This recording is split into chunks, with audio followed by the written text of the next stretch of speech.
Okay, this is Alan DeLuna, and thank you all for waiting for us. We've got the next GlennExtra, and the first thing we're going to be doing is talking about 80 years of the Glenn Research Center, pushing boundaries and breaking barriers.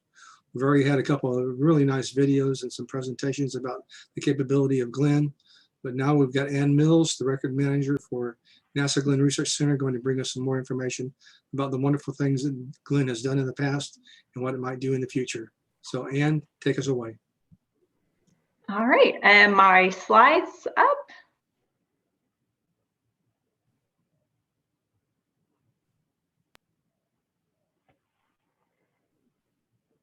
I see a beautiful coastline.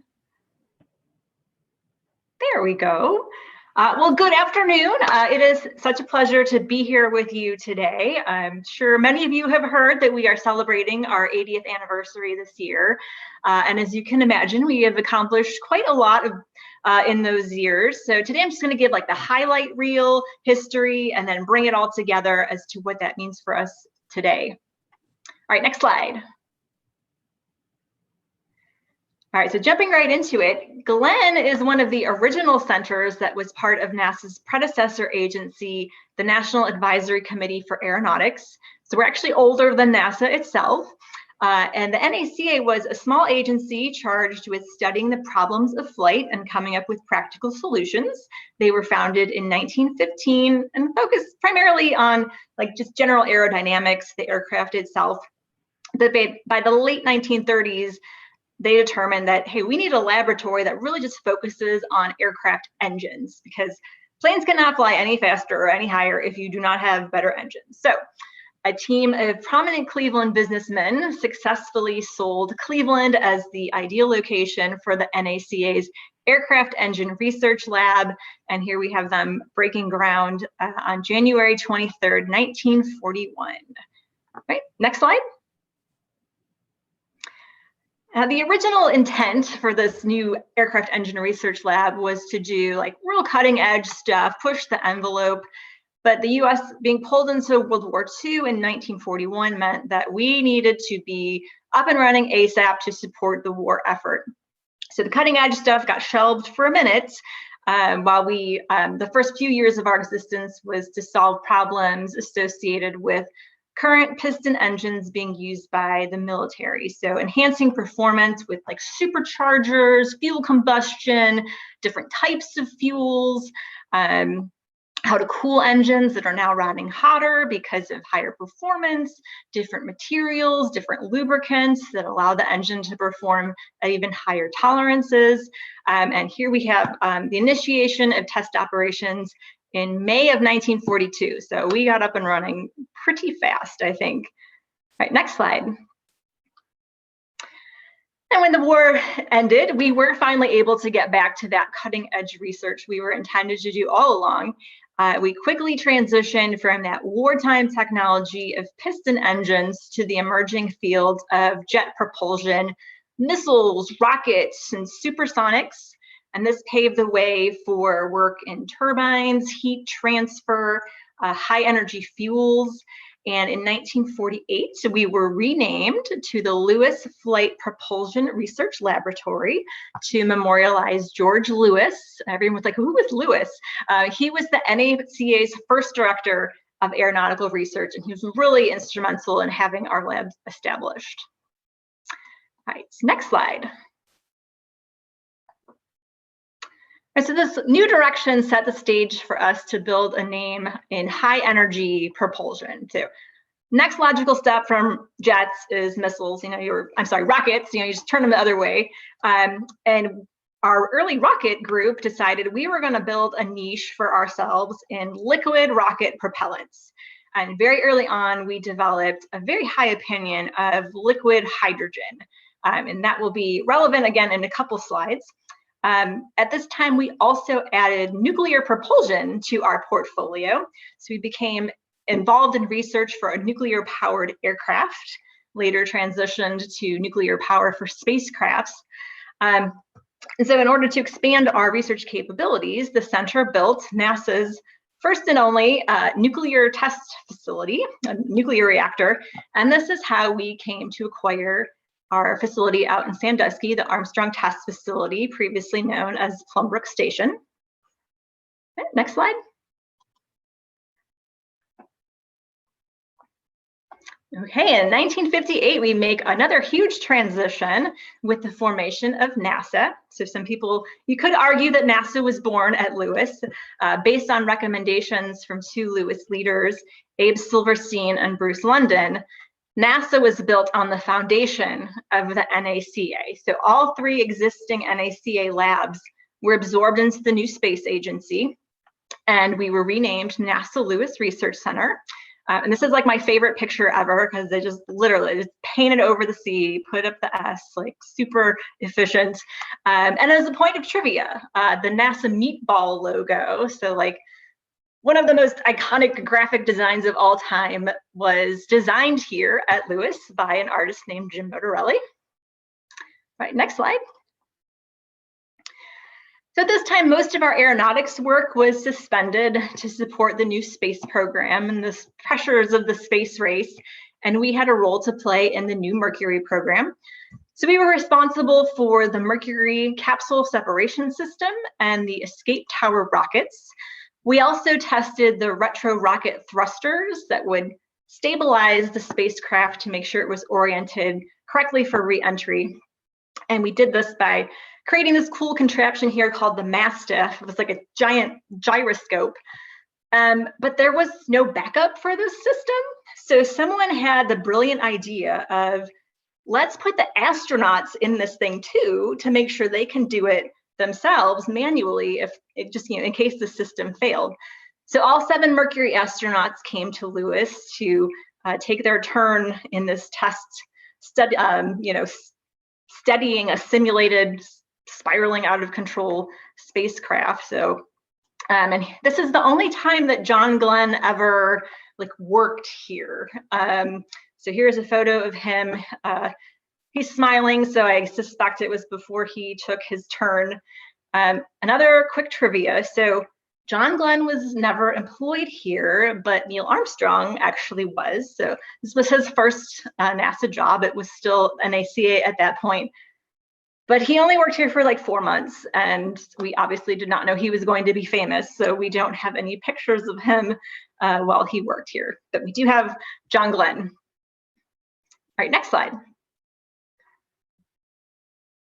So it was definitely our most impactful contribution to the success of the early space program was the Centaur program. So this is where our liquid hydrogen expertise picks up.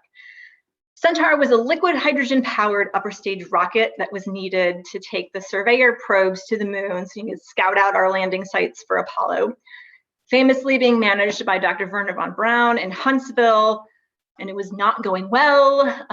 Von Braun said liquid hydrogen is no good, we need to start over. But our guy, Abe Silverstein, he knew that liquid hydrogen was the best choice. He knew that our experts at Lewis could get this back on track, and he convinced headquarters to transfer the program to us. And that's exactly what we did. We turned it around to an overwhelming success, still used today to launch commercial payloads. And for decades, since no one knew Centaur as well as we did, we managed all Centaur launches. So including missions like Pioneer and Mariner, we did payload integration, shroud separation testing, trajectory design, launch day operations. And this was a really big deal for a research center because it showed we could do project management just as well. All right, next slide. And so Centaur was not simply just perfecting the rocket, but also the related factors, like the challenge of how is fuel going to behave in the microgravity of space. So how do you store and pump, ignite, and just generally control liquid fuels in microgravity? Those are all unknown. So at this time, we built our first microgravity facilities to give us the ability to test for up to 5.2 seconds of reduced gravity from the comforts of Earth. And this became the foundation for our continued research in microgravity science, which we still do today with the emphasis on fluid and flame behaviors. Right, next slide. Right, and in addition to the manned space side of things, in the 60s, we also greatly expanded our advanced propulsion efforts, primarily in electric propulsion, useful for long duration exploration missions.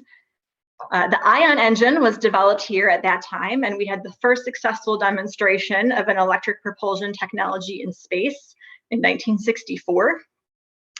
In addition to the engines themselves, we also see growth of space power and energy conversion. So researchers here made improvements to early solar cells, as well as thermonuclear applications for space power. All right, next slide. All right, so heading into the 70s, we faced some challenges, mostly a declining budget. We did not get any slices of the new shuttle program pie, but we did find success in applying some of our aerospace skills to environmental problems emerging on Earth. So one of the unforeseen kind of outcomes of the space program was the environmental movement. Like, we had a new appreciation for Earth because we saw just how fragile it was. The energy crisis of the time also created demand for research in renewable energy sources. And having an expertise in energy conversion, turbines, that made us a natural fit for this kind of work. So probably most notable was our extensive wind turbine research. So we built a number of experimental wind turbines to test the effectiveness of different configurations. The legacy of this research lives on in today's wind energy industry, still very prevalent. Our solar cell and battery research was applied to development of solar-powered electric systems to serve remote areas that couldn't be serviced by the traditional grid system, and also investigated improved batteries for electric cars. All right, next slide. All right, and at this time, we're also able to get back to the first A in NASA and refocus our efforts in aeronautical research. So by now, there's new problems to solve because commercial aviation has grown tremendously, whereas previously our focus had been on military applications. Some of the issues we took on were engine efficiency and noise reduction. Tremendous growth in airports and air traffic was becoming problematic. So we were looking at engines and integration for vertical and short takeoff and landing aircraft, technologies for quieter engines, and more energy efficient engines and aircraft. All right, next slide. In the 70s, early 70s, we became a leader in the communications area based on a discovery that led to significantly improved traveling wave tube technology. So that's the part that's responsible for amplifying radio frequencies, giving new potential for majorly increased efficiency and expanded capabilities for communications satellites. So this area grew rapidly through the 80s and 90s. We launched the Communications Technology Satellite as a test bed for this new technology and a new transmission frequency. So this, what it allowed was much smaller and cheaper ground receiving equipment, and it was essentially the birth of direct broadcast TV. And because of this, we were awarded an Emmy in 1988 for technical achievement. And in 1993, we launched the Advanced Communications Technology Satellite. That was the first high-speed digital communications satellite. And more recently, we've moved on to software-based communication satellites. All right, next slide. All right, there's our guy, John Glenn. So in May of 1999, we are renamed once again to John H. Glenn Research Center at Lewis Field in honor of Ohio astronaut and Senator John Glenn. So we've had 5 names over the course of our history. All right, next slide.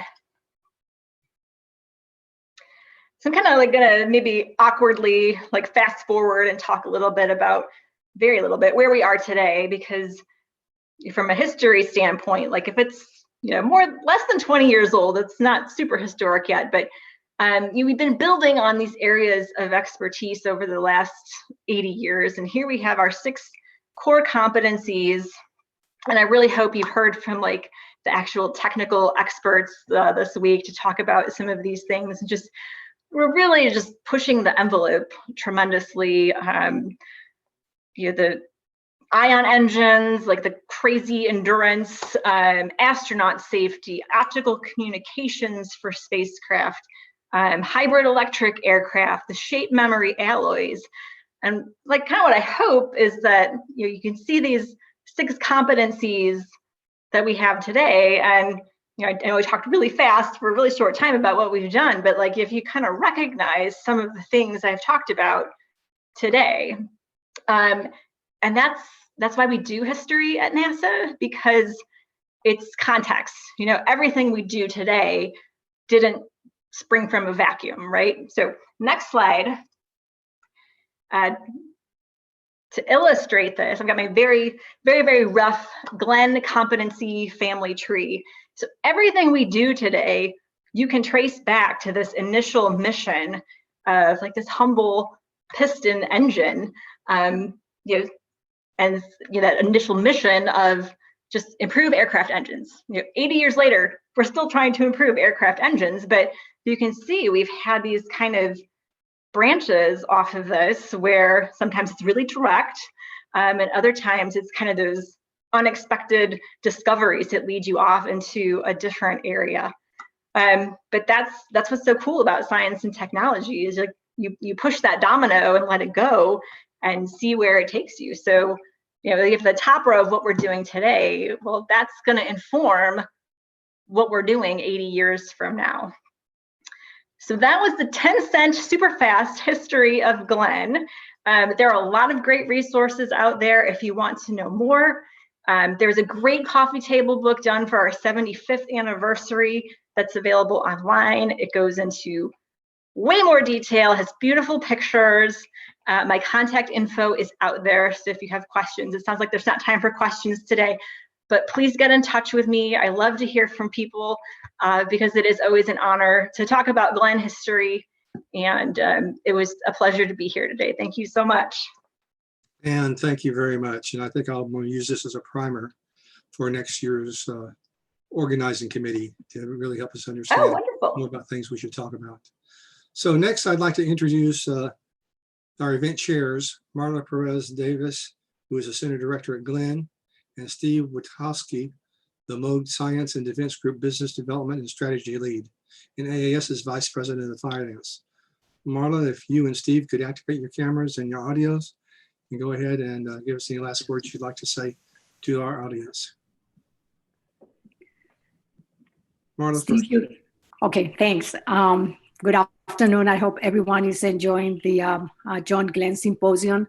I have been listening to the presentations and outstanding. Thank you so much, Jim, Alan, for all the work. It has been another wonderful experience.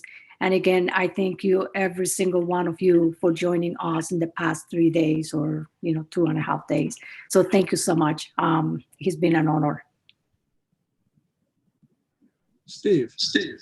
Yeah, thanks, Alan.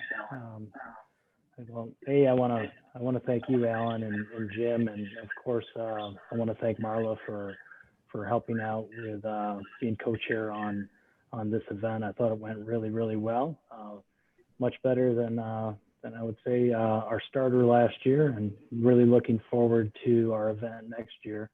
I'd also like to thank the AAS staff and all the committee members who helped us put this thing together. It was a good labor of love, and a lot of folks working really, really hard behind the scenes. You can see the folks who worked on this on the final page of the brochure and the program. So I'd also like to just thank our session moderators and participants for spending their days, the last 3 days with us, bringing everyone up to date on what's going on some of the great NASA programs and especially some of the real cool technologies that are out there being worked on and developed right now. And I was really excited to see that we were able to get this year. We had the new administrator who was able to do a keynote speak for us, and also Mr. Reuter, and that was super great. So, and finally, congratulations to our Macaulay winners. Was able to sit through their sessions. I thought that was really great and fun. Back to you, Alan. Hey, Alan, also want to thank you, all the sponsors. Thank you so much, Steve, and everyone. Thank you for your support. Greatly appreciated. We couldn't do this thing without, your support. So again, thank you. All right, so great. Thank you guys very much. There are two people that I don't have on camera, but I do want to point out, and that is Eric Kaler, who is now 14 days into his job as president of Case Western University. So he jumped in with both feet and had to perform in front of lots of folks. And then Ann Boschert. Ann is the associate vice president of corporate relations, and she has been an integral member of our team since the beginning, helping us put things together. And I'm really looking forward to seeing her personally next year when we come to Case Western for a live event in 2022. So now I'd like to bring up the AAS staff. I'd like to bring Jim Way in. Jim is our executive director, and he manages our staff, and he manages all the coordination of these events. And then we have Kelsey Cadow. Kelsey, bring yourself up, please. There she is. Kelsey is our event coordinator, and she's been doing a tremendous amount of the coordination to get schedules put together and get all of our tech checks done, and to work with the different entities having to perform this event. And then Abigail Howard has just been on board for about a month. Abigail, maybe not even a month. How long have you been here? A little over a month. Okay. Abigail is our communications coordinator. And Abigail, I asked her a few minutes ago if her button pushing finger was getting sore. Like, remember the Jetsons commercial, the cartoon where George always complained about his button pushing finger being sore because he had to push a button so many times. Abigail has been running all the slides and all the videos, and she's been coordinating all that real time, and that's been super. So I'd like to thank the staff for everything they've done for us and all the work they've done. Would y'all like to say anything? Jim, Kelsey, Abigail? No, just proud of the team. Everybody did great, and thank you, Alan, for all your hard work and making this happen. You've been instrumental in it as well, and so we thank you very much. But Abigail, Kelsey, this is your first virtual event with AS, and you both knocked out of the park, so thank you. All right, thank you, folks. And so it's time for our next session. Let's jump right into it. Jim Way is managing the session called Autonomy and Traffic Management. Look over to it in your menu, and he'll be starting right now.